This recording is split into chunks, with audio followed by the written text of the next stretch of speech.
दिनै दुलाराय बर' फरायसा आफादा गोबाव समनिफ्रायनो बेबायदि मोनसे गेलेनाय हाबाफारियाव लाबाय थादों। थिग बेबायदिनो देग्लाय सनितपुर जिल्ला दुलाराय बर' फरायसा आफादनि बानजायनायाव दिनै राङापारा दख'रानि सिङाव थानाय नैबे माइनावस्रि आलामनि नैबे फिल्डआव 13 बोसोर बैसो सिंनि जोलुर बादायलायनाया दिनै सनितपुर जिल्लानि सिङाव दाब दाब आन्चलिकनि दख'रानि बेयाव गेलेगिरिफोरा बाहागो लादों। आं केमेरा पार्सन बिथांमोनखौ दिन्थिनो खावलायगोन जिहेतु दिनै बड'फा गेजेरथियारि सोलायनाय मावथांखिखौ नोजोर बोनानै जिथु ब्रैथि जोलुर बादायलायनायखौ दिनै माइनावस्रिनि सिङाव नैबे माइनावस्रिनि गेलेग्रा फोथाराव गेवलां गेलेग्रा फोथाराव नैबे खुंनो थाखाय लाहार फाहार खालामदों। थिग बेबायदिनो देग्लाय ब्रैथि बार गोबां बोसोरनिफ्रायनो बिथांमोना बा जिल्लानि दैदेनगिरि बिथांमोना एबसुनि दैदेनगिरि बिथांमोना जिथु नैबे गेलेनायखौ नोजोर बोनानै बड'फा गेजेरथियारि सोलायनाय मावथांखिखौ बिथा खालामनानै जिथु गोबाव समनिफ्रायनो बिथांमोना जिबायदि गेलेनाय बादायलायनायखौ बिथांमोना लाबोबाय थादों। थिग बेबायदिनो देग्लायबो बे बारावबो सनितपुर जिल्ला दुलाराय बर' फरायसा आफादनि बानजायनायाव जिथु नैबे ब्रैथि जोलुर बादायनाय 13 बोसोर बैसो सिंनि जोलुर बादायलायनाय बिथांमोना दिनैबो खुंदों। आंनि खाथियाव सासे दुलाराय बर' फरायसा आफादनि सासे बुंथिगिरि आं बिथांनिफ्राय मिथिनानै लानो नाजागोन। जिहेतु नोंथांमोना देग्लायबो जिथु बड'फा गेजेरथियारि सोलायनाय मावथांखिखौ बिथा खालामनानै देग्लाय सनितपुराव खुंनो लादों। नंगौ, दुलाराय बर' फरायसा आफादनि मोनसे गेदेरथार मिशन बड'फा गेजेरथियारि सोलायनाय मावथांखि एबा बड'फा मिशन फर सास्टेनेबल चेन्जखौ बिथा खालामनानै सनितपुर जिल्ला दुलाराय बर' फरायसा आफादा दिनै देग्लायनि जि ब्रैथि 13 बोसोर बैसो सिंनि हौवासाफोरनि जोलुर बादायलायनाय आरो नैथि 13 बोसोर बैसो सिंनि हिन्जावसाफोरनि जि जोलुर बादायलायनाय बेखौ दिनै जिल्लानि सिङाव थानाय राङापारा दख'रा दुलाराय बर' फरायसा आफादनि बेन्दोङाव थानाय बिहुराम बर' गेजेर आरो गोजौ फरायसालिनि बे गेवलां गेलेग्रा फोथाराव दिनै जागायदों। बे हाबाफारियाव बाहागो लाफैनो मोननानै जोबोद गोजोननाय मोनदों। थारैनो दुलाराय बर' फरायसा आफादनि नैबे गेदेरथार मिशना दिनै बर' हारियाव गोबां जाफुंसारनाय लाबोनो हादों। मानो होननानै बुङोब्ला दिनैनिफ्राय 5-6 बोसोरनि सिगां बर' हारियाव ओरैबायदि मोनसे थासारि फैदोंमोन जाय थासारिखौ जों गावनो गाव मोनदांबोदोंमोन जे फरायसाफ्रा दिनै नांगौ समाव टाइम बायदि फरायालासिनो फरायसाफ्रा ओरैबायदि मोनसे थासारियाव गोग्लैबायमोन। बे फरायसाफ्रा आखायाव स्मार्टफन लानानै बिथांमोना पाबजि बा गुबुन गुबुन गेम आरो गुबुन गुबुन नायथावै भिडिअफोरखौ नायग्रा जाबायमोन। नाथाय दुलाराय बर' फरायसाफ्रा बड'फा गेजेरथियारि सोलायनाय मावथांखिखौ बिथा खालामनानै जि मोनसे 13 बोसोर बैसो सिंनि जोलुर बादायलायनायखौ आसाम नाङै खुंबाय। दा बै खुंनायनि गेजेरजों थारैनो बर' हारियाव दिनै गोबां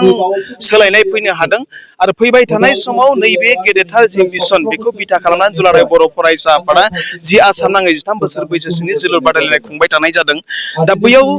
बेस्ट स्करार आरो बेस्ट प्लेयारफोरखौ दिनै सायख'नानै मोनसे मोजां बिथिङाव लानानै थांनाय जागोन। आरो बेजों लोगोसे दुलाराय बर' फरायसा आफादा थांनाय जमदुवाराव जि स्पेसियेल कनभेनसन जादों दा बैयाव मोनसे बड'फा एफसि होननाय मोनसे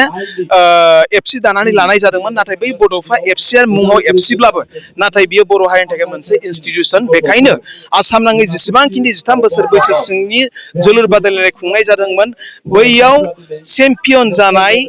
जि गेलेगिरि बिथांमोनखौ रानार्स आप जानाय गेलेगिरि बिथांमोनखौ दिनै बे बड'फा एफसिनि दारै आसामाव गेलेहोनाय जागोन आरो आसामनि उनाव बै गेलेगिरि बेस्ट अफ द बेस्ट गथ'फोरखौ जों सायख'नानै आइ लिगाव लांनो थाखाय जों थिरांथा लानाय जादों। बेखायनो बे समाव दुलाराय बर' फरायसा आफादनि जानानै आं बे समाव साफ्रोमबो बर' हारिनि बिमा बिफा बिथांमोनखौ खावलायगोन फरायसाफोरखौ जों गुन गोनां सोलोंथाइ होनायजों लोगोसे जोङो दानिफ्रायनो जोंनि गथ'फोरखौ जों गेलेनाय बिथिङावबो नायनांगोन। जाय गथ'आ बबे मोनसे बिथिङाव बबे मोनसे गेलेनायखौ बांसिन इन्टारेस्टेड बैखौ साफ्रोमबो बिमा बिफाया दिनै खाबु होनांगोन आरो बै खाबुखौ बिमा बिफाया होयोब्लानो दुलाराय बर' फरायसा आफादा फैबाय थानाय समाव जोंनि बर' गथ'फोरखौ दिनै भारताव आरो भारतजों लोगोसे मुलुग दरबाराव गेलेनो थाखाय जि दुलाराय बर' फरायसा आफादा बिथांखि लादों बेखौ सानफा एफा दिनै मावफुंलांगासिनो दङ। 13 बोसोर बैसो सिंनि आरो मोनसे बेलेग आरो 13 बोसोर सिंनिल' अनगायै बेलेग आरो दुलाराय बर' फरायसाफोरा 13 बोसोर बैसो सिंनि जोलुर बादायलायनाय जि खुंनाय बे बर' हारिनि थाखाय मोनसे फाउन्डेसन। दा बेजों लोगोसे 13 बोसोर बैसो सिंनि जोलुर बादायलायनायखौ लानानै बैयाव गेलेगिरिफोरखौ लानानै जोङो आन्डार 15आव लांगोन आरो आन्डार 15नि गेजेरजों आन्डार 17, आन्डार 19, आन्डार 21आव लानानै थांनानै जोङो मुलुग थाखोआव गेलेनायसिम जोङो गथ'फोरखौ जों लानानै थांगोन। आरो बेखौ बिथा खालामनानै दुलाराय बर' फरायसाफोरा जमदुवाराव जानाय स्पेसियेल कनभेनसननि गेजेरजों जोङो बड'फा एफसि जायखौ जों इनस्टिटिउसन हिसाबै दानानै लादों आरो बै बड'फा एफसियानो दिनै बै फरायसाफोरखौ बै गथ'फोरखौ बै बर' हारिनि लाइमोनफोरखौ दिनै गोजौ थाखोआव मुलुग थाखोआव लानानै थांनो थाखाय जों खामानि मावनाय जागोन। आंनि सासे गुबुन सासे सनितपुर जिल्ला दुलाराय बर' फरायसा आफादनि सासे आफादगिरि दङ आं बिथांनिफ्राय मिथिनानै लानो नाजागोन दिनै जिहेतु नोंथांमोना जोलुर बादायलायनाय ब्रैथि खेब जिथु जोलुर बादायलायनाय आन्डार 13 बेखौ खुंदों मा फोरमायगोन? नंगौ दिनै गोजोनथाव बाथ्रा सनितपुर जिल्ला दुलाराय बर' फरायसाफोरा देग्लाय ब्रैथि खेब जाबाय आरो बे ब्रैथि खेबाव देग्लाय हौवासाफोरनि जोलुर बादायलायनाया जागोन आरो बेजों लोगोसे हिन्जावसाफोरनि नैथि खेबनि थाखाय देग्लाय मोननैल' टिम जागोन क'क्राझार आरो नर्थ दिकेजुलि हिसाबै थेवबो जोङो सनितपुर जिल्ला दुलाराय बर' फरायसा आफादा जोंनि ओनसोलनि हिन्जावसा आरो हौवासा जोंनि लाइमोन गथ'फ्रा जाहाथे गेलेनाय बिथिंजों बर' हारियाव मोनसे गेरेमसा हारि दानायाव बेबो मोनसे जिहेतु जोंनि एजेन्डा हिसाबै बिथांमोनखौ जों गोख्रों खालामनांगौ हिसाबै जोङो मोननैल' टिमब्लाबो देग्लाय जोङो बे मोननै टिमखौ लानानै आवगायदों हिन्जावसाफोर आरो हौवासाफोर हिसाबै सनितपुर जिल्लायाव जोंहा 10था टिमा दासिम गेलेगोन दा बेनिनो दिनै